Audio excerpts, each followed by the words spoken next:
DFTV. Tunda Juhudi. What's up guys, ndabaramukije mwese mwandane mukurikirana ibiganiro bica kuri DFTV mukaba muri kumwe na Ding Delicia mu kiganiro Party Show. Tukaba dutemberera imanza nyinshi abafise ubugeni, imanza z'isabukuru z'amavuko, yego n'imanza nyinshi zigiye zitandukanye hose turashobora kubagendera kubifuza yuko dushobora gushika mu rubanza rwiwe tukarushira kuri YouTube channel ya DFTV. Arashobora kutwegera kugira ngo dushobore kugendera urubanza rwiwe nkuko mubona tubandanya tubikora no ngaha anya. Akaba ari isabukuru y'amavuko y'umukinyi akina Muntamba Murugamba munzi ku izina rya Pierot. No munsi novuga ati numunsi mwiza kuri we, umunsi mwiza cyane nkuko mubibona ngaha anya nahantu hashadije gose kandi namwe murabibona. Then reka tubandanye dukurikira ibiganiro bica kuri DFTV kugira tumenye ibiriko birahabera. Ciao guys. Like this in a mind like that, we could do a lot of things. Living my life like just don't care. Feeling the pressure, I just don't care. Everybody in the building, put your hands in the air like just don't care. The struggle to living is just not fair. Living my life like just don't care. Everybody kick back and sit back. I'ma get like it's mine, so sit back. Like a remix, I made that. Like I been there. Everybody's a remix, so sit back, I'ma beat that. I'm a remake. I'm a remake. I'm a remake.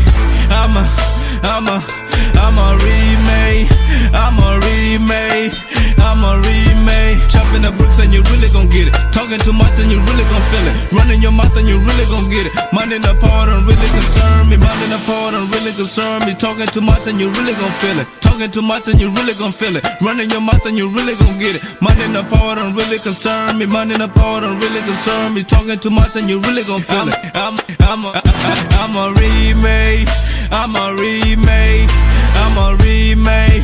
I'm a remake. I'm a remake. I'm a remake. Everybody kick back and sit back. I'ma get like it's mine, so sit back. Like a remix, I made that. Like I been there. Everybody's a remake, so sit back. I'ma beat that. I'm a remake. I'm a remake. I'm a remake. I'm a remake. I'm a remake. I'm a remake. Chopping the bricks and you really gon' get it. Talking too much and you really gon' feel it. I'm a remake.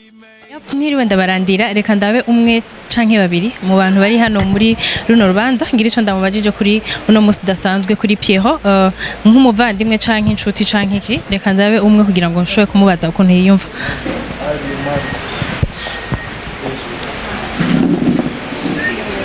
Ndabaramukije. Okay, sawa. Muraho. Ego turaho. Kumengo buratangaye. Oya, ni sawa turaryoheye. Novuga ati ni umwe mu bantu usanze muri kino kibanza hariko harabera umunsi mukuru w'amavuko w'isabukuru ry'amavuko rya Pierot. Mwiyumva gute muri ngaho? Kuri jewe n'umunezero kuri je ko Pierot ni nka frère wanje, ni nka famille uko aryohewe nanje ndaryohewe. Yavuze yuko ari surprise bamuteguriye umugore wiwe hamwe n'abagenzi biwe. Wowe urimwo mu bashoboye gukora kino kintu? Naje ndimo. Kubera iki ni giki hanini catumye mwiyumvira gukora kino kintu? Ikintu cya mbere nuko twiyumviriye ko ari ibintu bibiri ku isi. Ikintu cya mbere kiryohera itariki ya mbere y'amavuko n'umunsi wa nyuma asurufu. Hari ikintu kikuba mu buzima kikaba urwibutso kuri wowe. Ariko yavuze neza yuko yahora mu gihugu cy'u Rwanda. Eske mwari muzi yuko iyi tariki bizohurira nari ngaha canke mwavyumviriye ari uko vyamaze gushika ari ngaha? Twabimenye kubera confinement na coronavirus. Kuri wowe nk'umukinyi usanzwe ukinira umugwi userukira igihugu, ni giki ubona iyi coronavirus kwice? Kuri jewe ni ingwara iri sérieux cyane. Donc ni virus yandukira vuba kandi yimultiplia cyane. Donc icyo nosaba abantu donc no kwikingira ukaraba amaboko, donc evita kwikora ku munwa, kwikora ku mazuru. Donc nico kintu abantu bokora icyo novuga kuri jewe. nka wowe nko mugenzi wa Pierot wiyumva gute iyo mwahora musangiye urugamba novuga ati n'urugamba ariko kugeza kuri no saha akaba takibarizwa hano nigiki wiyumva gute nka wewe ya kuri jewe donc ndabyishimira cyane ko iyo umugenzi wawe agize indi etape agezeho donc ugomba kumushimira ya nico gusa reka tubashimire cyane murakoze ego I'm a remake, I'm a remake, I'm a remake, I'm a remake, I'm a remake, I'm a remake. Chopping the bricks and you really gon' get it. Talking too much and you really gon' feel it.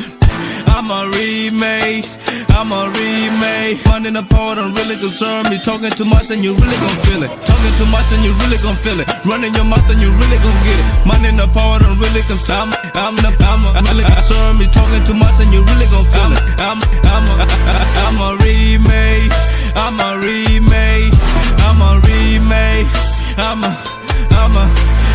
remake, I'm a remake. Get it. Money in the pot don't really concern me. Money in the pot don't really concern me. Talking too much and you really gon' feel it. I'm a remake, I'm a remake, I'm a remake, I'm a remake, I'm a remake, I'm a remake. Everybody kick back and sit back. I'ma get like it's mine, so sit back like a remix. I made that like I've been there. Everybody's a remake, so sit back. I'ma beat that. I'm a remake, I'm a remake, I'm a remake, I'm a remake, I'm a remake, I'm a remake. Chopping the bricks and you really gon' get it. Talking too much and you really gon' feel it. I'm a remake, I'm a remake. Fun in the pot don't really concern me. Talking too much and you really gon' feel it. Talking too much and you really gon' feel it. Running your mouth and you really gon' get it. Money in the pot don't really concern me. I'm really concern me. Talking too much and you really gon' feel it. I'm a remake, I'm a remake, I'm a remake, I'm a remake, I'm a remake. Abantu ngo bamaze batsingwa kuzuye ni kamoreka utobishima yo basanzwe ari ngayi nta majambo menshi dufise twovuga kuko bisanzwe biboneka no mu macho yacu twese biraboneka ko ari umunezero rero kuno musuri hejuru no musuri izina nitwokwirirwa turabica hirya no hino n'umunsi w'umunezero mu muryango wa Kwizera Pierre n'umunsi ngira ngo atazi nawe nyene waje muri twese ntawe uzi ngene yavutse ariko nakado keza ko guhimbaza itariki nk'iyi kenshi byakunda gushika ari mu mahanga ariko arakinira za kane hariya turabizi arizo mu Rwanda yadugije idrapo mu bihugu byinshi aho yaduze ibendera ryacu ry'igihugu ariko uno munsi niteka kuba yabikoze ari kumwe n'umuryango abavandimwe abagenzi kandi bamwiyumvamo mbere yuko aricyo mvuga nagomba sabe tubaze tumukomera amashi menshi go mwamabarira imwimwana isubira inyuma amashi twari gutangura kuyakomera Imana kuko yataba Imana twese nibaza muri twese yaturinze muri byinshi nta numwe yari kuba ari ngaho amashi menshi ku Mana yacu yo mw'ijuru rero sinokwirirwa nabicisha amajambo mu mwanya saa 3 turabona biragoye yabishika twanyoye na dutahe twaborewe ndazi ibintu nibibuze ngaha nagomba sabe bamaze gusengera ikibanza byose biraheza mbere yuko hari ikintu kwanza tubanza cyangwa ibyo aza kuvuga waserukiye runo rubanza twagomba dusabe babanze bashike ngaha imbere kwanza tubanze turabe akantu dushira mu amaprograme turaza kuyimenyeshwa ingene bizagukurikira niba baza kugara tukarara ngaha turaza kubimenya hama nagomba mvuge kandi mu guheraheza Pierot sangwa isabukuru nziza twifurije imigisha myinshi twumve iyi coronavirus ni yahera tukumve uri Angleterre abatavya abatabyemera nabo monsieur le Camerounais là, à la prochaine occasion, à la prochaine anniversaire, que vous serez en Angleterre. Merci. Like a remix, I made that. Like I've been there, everybody's a remake. So sit back, I'ma beat that. I'm a remake. I'm a remake. I'm a remake. I'm a remake. I'm a remake. I'm a remake. Chopping the bricks and you really gon' get it. Talking too much and you really gon' feel it. I'm a remake.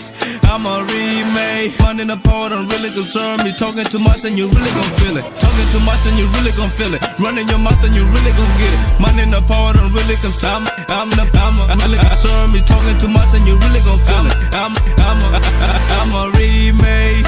I'm a remake. I'm a remake. I'm a remake. I'm a remake. I'm a remake.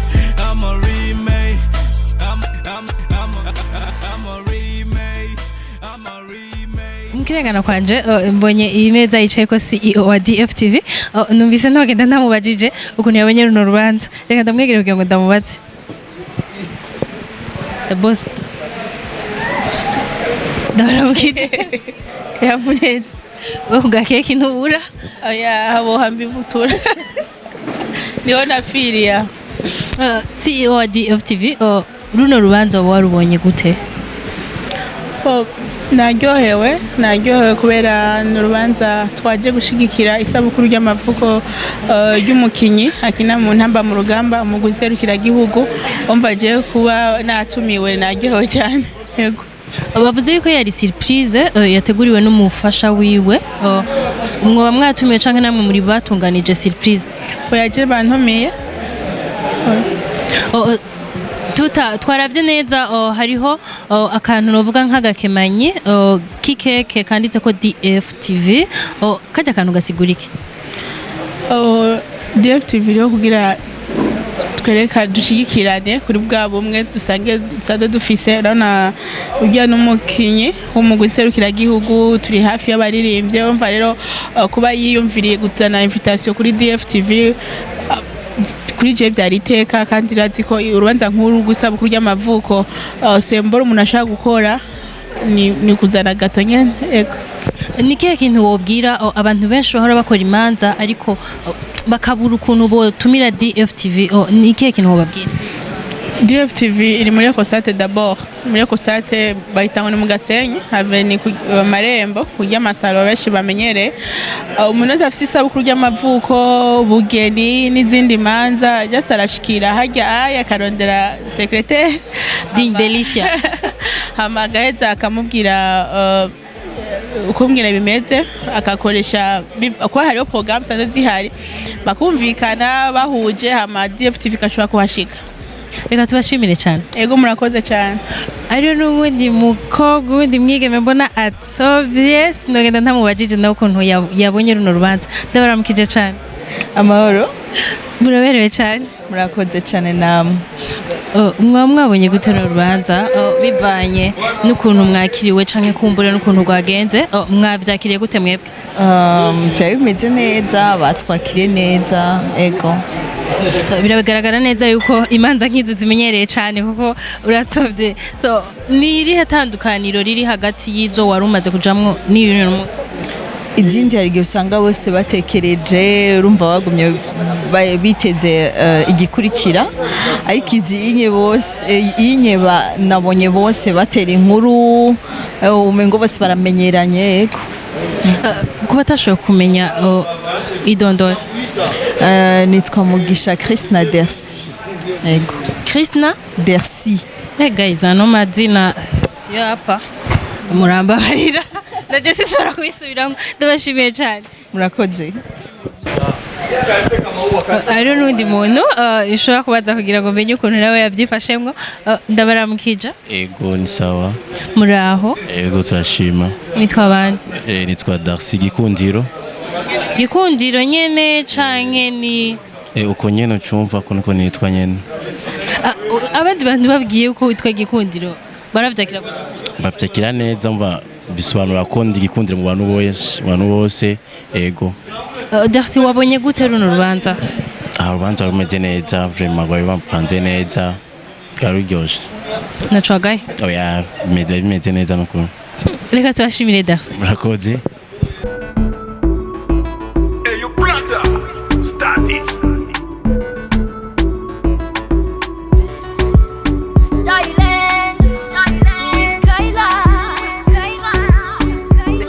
Best way record. I don't wanna hear you sorry now, cause so many that I wish I don't wanna hear you sorry now, cause so many that I wish kwa mandugu marafiki zangu, cause so many that I wish you are like, you are like, you are like, you are like, you are like, you are like.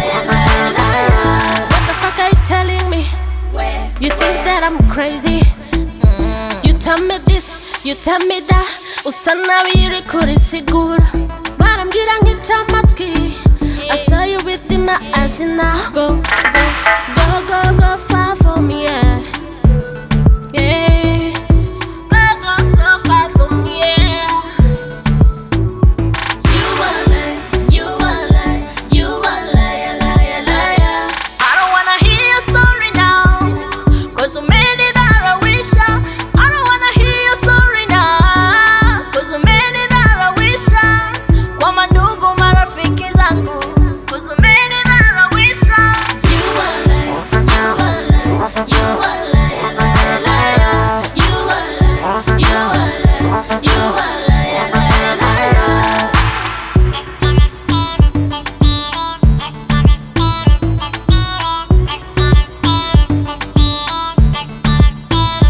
Why wanyemeje kunkunda for real? And uzineza yuko we uri player boy. You promised me that you never let me down.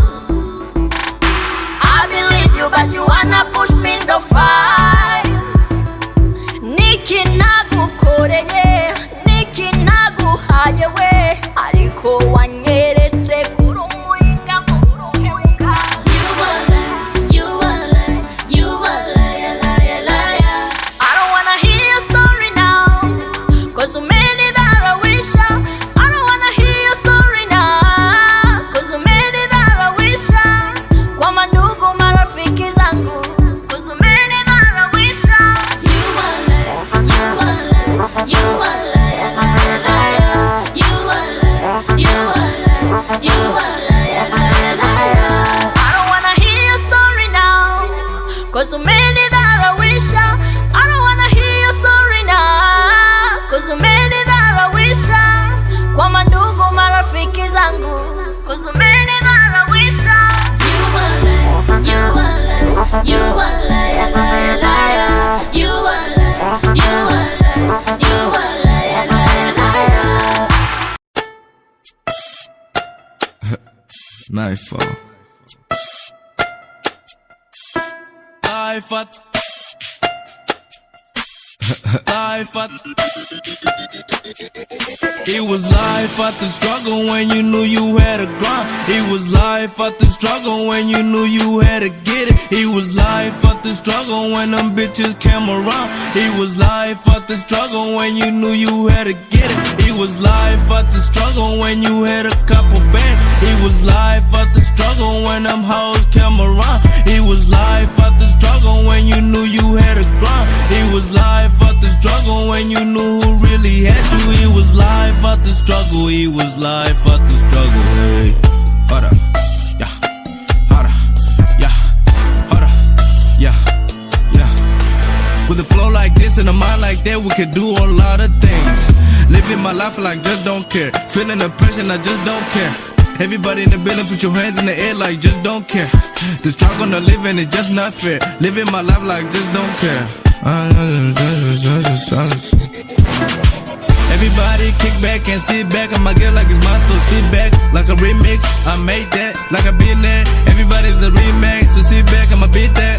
I'm a remake, I'm a remake, I'm a remake, I'm a remake, I'm a remake, I'm a remake. Chopping the bricks and you really gon' get it. Talking Talking too much and you really gon' feel it. Running your mouth and you really gon' get it. Money in the power don't really concern me. Money in the power don't really concern me. Talking too much and you really gon' feel it. Talking too much and you really gon' feel it. Running your mouth and you really gon' get it. Money in the power don't really concern me. Money in the power don't really concern me. Talking too much and you really gon' feel it. I'm a remake. I'm a remake. I'm a remake. I'm a remake. I'm a remake. I'm a remake. Everybody kick back and sit back. I'ma get like it's mine, so sit back. Like a remix, I made that. Like I been there. Everybody's a remake, so sit back. I'ma beat that. I'm a remake. I'm a remake. I'm a remake. I'm a remake. I'm a remake. I'm a remake. Chopping the bricks and you really gon' get it. Talking too much and you really gon' feel it. I'm a remake. I'm a remake. Money in the power don't really concern me. Talking too much and you really gon' feel it. Talking too much and you really gon' feel it. Running your mouth and you really gon' get it. Money in the power don't really concern me. I'm really concern me. Talking too much and you really gon' feel it. I'm a remake. I'm a remake. I'm a remake. I'm a remake. I'm a remake. I'm a remake.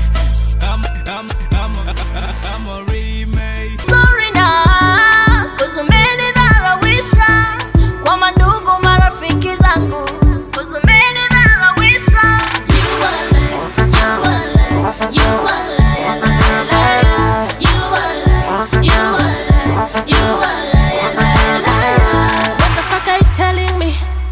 You think that I'm crazy?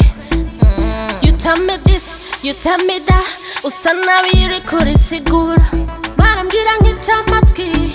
I saw you within my eyes and now go far for me, yeah. Yeah. Go far for me, yeah. You are like, you are like, you are liar, liar, liar. I don't wanna hear you sorry now, cause so many that I wish I don't wanna hear you sorry now, cause so many that I wish kwa mandugu marafiki zangu, cause so many that I wish you are like, you are like, you are liar, liar, liar. You are like, you are like, you are liar, liar, liar.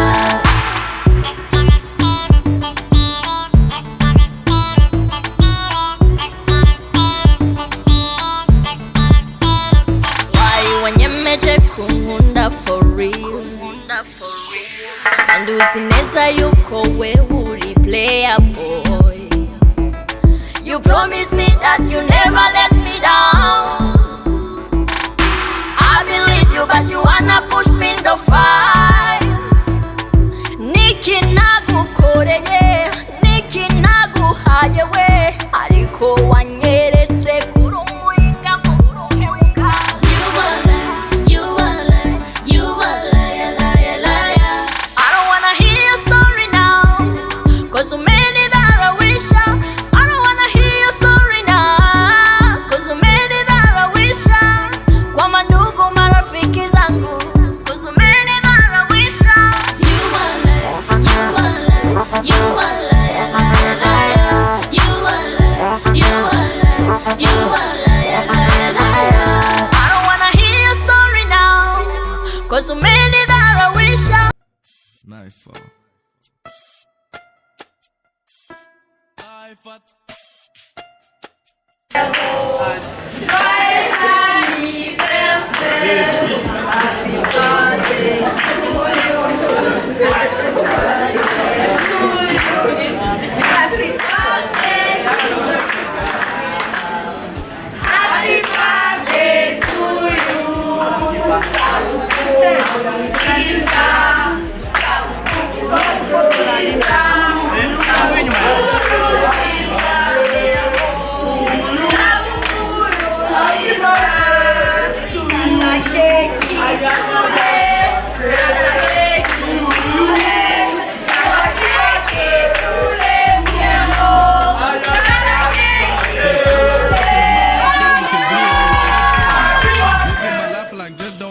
Feeling the pressure and I just don't care.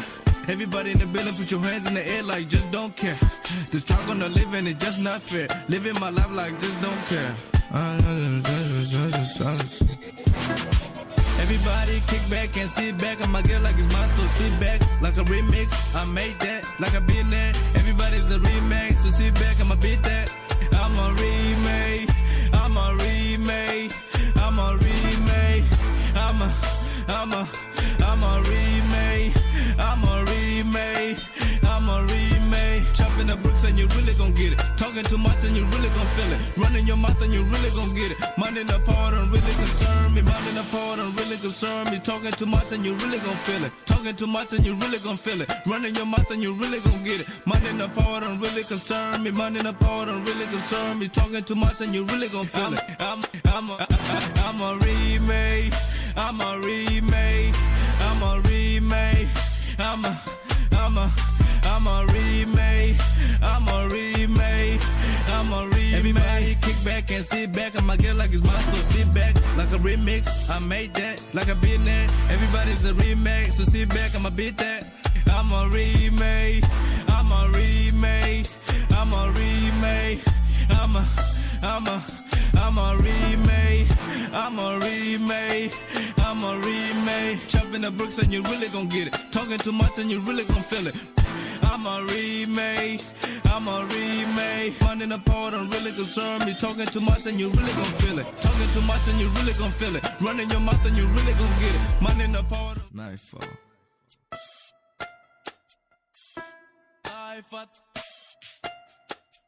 Nkuko madame mubikurikirana ndi kumwe n'umutambukanyi wa Pierot nkaba nashimye ko nomwegira ko hari ibintu byinshi Pierot yambwiye numva bito ntogenda ntamubajije ndabaramukije yambu cyane muraho eko muraberewe merci beaucoup en fait ndatangaye wari ufise look y'ikimama byagenze gute kugira uhindura juste nashimye guhindura en fait wari tugiye uko uza guhindura ego narushe nijya munsi ijya muzi yakuruhije canke wari wabiprogram nashimye ko nokata gato nahinduye Pierot twamuganirije aratubwira yuko yabaye surprise wamukoreye ni giki kintu catumye wiyumvira gukorera ino surprise novuga ati umugabo wawe okay juste ko narinzi dato yavukiye ko en plus aranyitaho cyane icanshima ko nanje nomwereka ko kenshi madame ufise ku mutima me byinshi nobana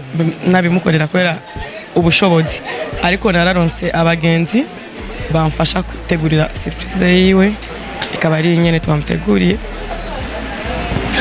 ugereranije kuraba ukuntu wateguye ino surprise yagenze nkuko wari wayipfuje canke hoba hongerekanye iki hoba habuze iki no kuri jewe simbona ko hari ikintu cabuze twayiteguye turi bakeme haje benshi kandi nabishimye baryohewe nanje naryohewe bosi juste banyoye bafunguye nta muntu yabuze juste nimigisha kuri twebwe mu rugo rwacu ugerageje kuraba en fait muri runo mwanya muto mu maranye hano antwa wabonye ukuntu yavyakiriye wowe kubwa ubona yavyakiriye gute yaryohe cyane ubona hari ikintu gishobora kungura mu rugo ku en fait ikintu mukoreye ubona hariho ikintu kizokungura mu rugo byinshi cyane juste ntabwo avuga ariko hari ibintu akora atavuze kwera ntabwo amenyereye kuvuga avuga yani arashobora kunyishura iyo nanirwa kunyishura ku majambo ariko akanyishura n'ikintu kanaka akanyereka preuve cyo kintu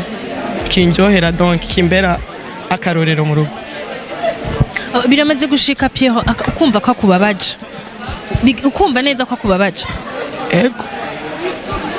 ego biramaze gushika ni kihe kintu wumva ati Pierot ankorera vraiment iki kintu numva umengo kirambabaje cyane juste ikintu je combabaza kuri we ikintu nkorera kambabaza avyaye hanze kubera ikavyaye hanze nico tumbona ko combabaza mais ibindi vyose c'est normal uravuze neza ko hari ikintu amaze gukorera kakubabaza none yoba yaravyaye hanze no ntiyavyaye hanze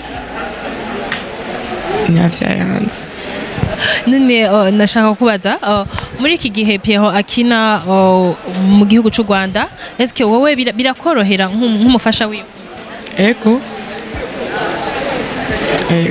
kubera buri hantu hose asinya contrat ufite droit yo kuhaba no mu Rwanda igihe asinya contrat twarabana ubu twaje ino kumva nyene zo kubona agomba aje gukina mu kindi gihugu.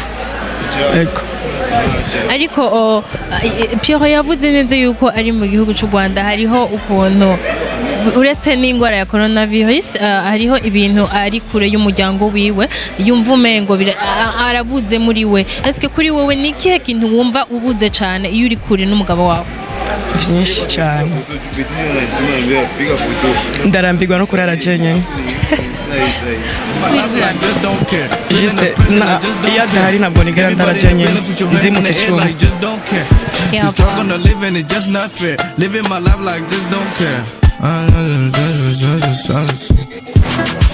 Everybody kick back and sit back. I'ma get like it's mine, so sit back like a remix. I made that like I've been there. Everybody's a remix, so sit back. I'ma beat that. I'm a remake. I'm a remake. I'm a remake. I'm a remake. I'm a remake.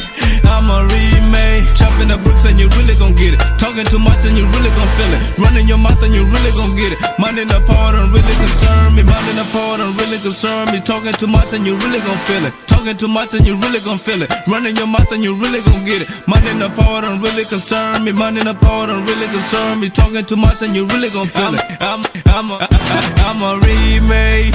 I'm a remake. I'm a remake.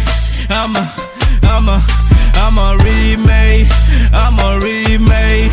I'm a remake. Everybody kick back and sit back. I'ma get like it's mine, so sit back like a remix. I made that like I've been there. Everybody's a remake, so sit back. I'ma beat that.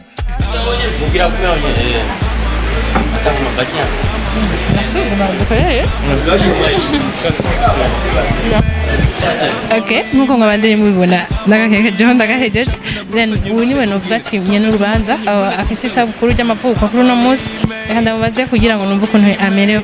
Nawasalimia sana. Asante sana, nashukuru sana. Kwa siku ya leo unaweza kutuambia nini kimetokea hapo? Kwa siku ya leo kwanza nimefurahi kama siku yangu ya kuzalikiwa na naweza shukuru kwa ndugu zangu wote walifika hapa kwa surprise wamenifanyia. Ni vitu wenye nilikuwa sitegemei. Yaani naonyesha kama kuna watu wenye wa Burundi wako na upendo wa ndugu. Na surprise nyingi hapa Burundi inapenda kuferi sana. So sijui imeendekaje mpaka ukajikuta huko hapa wamekuandalia surprise though. Ilikuwa ni mkeo au rafiki zako tu kawaida? Kwanza naweza mshukuru mke wangu ndo na alianza hiyo idea kufanya surprise. Na mimi nilishtuka tu nikakutana na marafiki zangu wote. Tunakutana tuko pamoja. Tunaenjoy na mimi nikashtuka kuona marafiki zangu wote nilikuwa nashinda naongea nao. Tunashinda pamoja. Ndio pia kunifanyia surprise. Haikutatiza kwa sababu ulikuwa umeshinda wote but they didn't tell you kama watakufanya kama kitu kama hichi na walikusurprise. Yani haukuchukulia vibaya? Hapana, sikuchukulia vibaya. Sema nimeshtuka tu, nimeshtuka moyo. Ni vitu wenye ulikuwa utegemei. Kwa hiyo leo nilikuwa ni siku yangu ya kuzaliwa. Nilikuwa naongea na marafiki yangu nawaambia tutawaita tu tuchangie kama kawaida. Kumbe washapanga vitu na pamoja na mke wangu. Ndio nimeona mke wangu yuko busy sana, ananikwepa, ananiambia mimi naenda fasi fulani utanikuta fasi. Ndio mara kwanza naona mke wangu anaenda fasi ananiacha. Alafu akaniita baadaye nikashtuka nakuta marafiki yangu wote na ndugu wote wako hapo. Na vile tukiingilia kikazi inasemekana kwa wewe Pierot ulikuwa unacheza mpira kwenye nchi ya Rwanda. Imeendekaje mpaka sasa uko hapa? Kwa sasa hivi niko hapa sababu niko na matatizo ya passport. Nimefikiwa nilikuwa kuja kutafuta visa ya kusafiri. Paka kuja sasa magonjwa ya coronavirus nikaniziwia. Nikabidi nisirudi tena Rwanda au nisiende tena kwenye nilikuwa nataka niende. Ndio nilikuwa obligé kubaki hapa nasubiri kama watafungua njia nifike naondoka. Unatarajia kufanya nini before kama hii coronavirus itakwisha au unapanga kufanya nini? Mimi naendelea nafanya mazoezi hapa Bujumbura. Naendelea nafanya mazoezi. Nasubiri mpaka siku hiyo magonjwa yataisha. Ndio nitajua kama taendelea au tarudi nyuma sababu timu yenye nilikuwa nataka niende iko bali ningoja sana na iko kama vile imekufa. Itabidi nirudie kwanza Rwanda nicheze mpaka mwezi wa 6. Kutokana na hiki kitu wa rafiki zako wamekufanyia na mkeo, kwa nini usiamui kubaki hapa na ukafanya mambo yako yote hapa Burundi? Haiwezekani kubaki hapa sasa hivi, naona kama haiwezekani. Sababu mpira mimi nishazoea kucheza nje. Na kweli napenda nchi yangu ya Burundi. Napenda siku moja nije nimalizie career yangu Burundi. Lakini naona kwa sasa hivi muda hujafika. Nataka niendelee napata changamoto ya kucheza nje. Nikuwa na experience fulani. Ni kipi zaidi ambacho unapokipata, yani ukiwa uko Rwanda, ambacho unasema mimi nikiwa Burundi siwezi nikakipata? Ni kitu gani? Kila siku mtu ukishacheza professional player unakuwa na mentality nyingine na mind nyingine.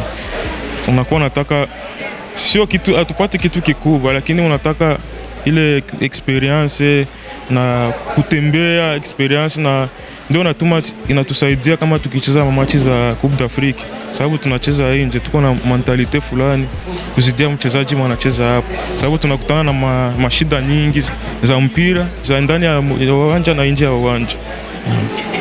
Inasemekana kuwa wachezaji wa mpira wakiwa nje ya nchi, yani kuwa yani inawasumbua sana kuwa karibu na familia zao. Kivyako binafsi unachukuliaje wewe? Ni wakati inakuwa ni wakati mgumu. Kuna wakati kama hivi unakutana magonjwa ya virusi imefika, ukikuwa nje lazima uwaze, kunakuwa nawaza familia yako. Lakini maisha ni hivyo, maisha ya wachezaji wanaume ni kwenda kupambana sababu ya familia yako. Kweli inakuwa na wakati mgumu, unapata shida, unakumbuka familia. Kama kuna uwezo unaweza tuma familia, kama una uwezo unavumilia, ukipata hiyo congé vacances ya 2 semaines unakia kuona familia. Kuachana na maradhi, ni kitu kingine kipi ambacho kinakutatiza sana ukiwa hauko karibu na familia? Ni kitu gani kabisa ambacho unasema kabisa, kama siko na familia naona hiki kitu kinanitatiza sana? Kama siko karibu na familia, kitu kinanitatiza sana ni kuumia ukiumia kama uko unacheza mechi uwanjani, daktari anakuambia kamata 2 semaines ya repos, 1 mois. Yaani unaishi kwako wewe mwenyewe, unapata matatizo, hakuna mtu wa kufuatilia zaidi. Mtu wa kwanza anaanza kufuatilia ni mtu wa familia yako. Kweli wa daktari wanakufuatilia, lakini hawezi kufuatilia kama mtu wa familia yako mwenye uko karibu. Ndio kitu kenyewe kinakuwa kinaniletea tatizo sana wakati napata shoke niko nje. Ni kitu gani ambacho unaweza kuambia watazamaji wa DFTV na familia yako pia ambayo liko hapa kwa siku yako ya kusherehekea siku yako ya kuzaliwa? Ni kitu gani ambacho unaweza kuambia kwa sasa hivi? Kwanza mimi nashukuru DFTV.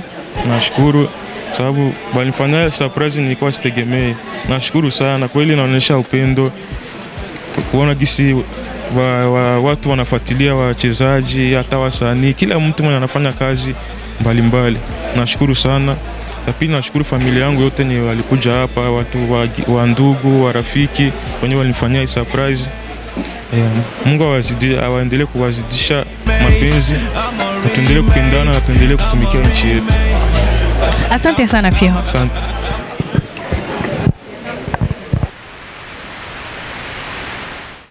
DFTV. Tunda juhudi.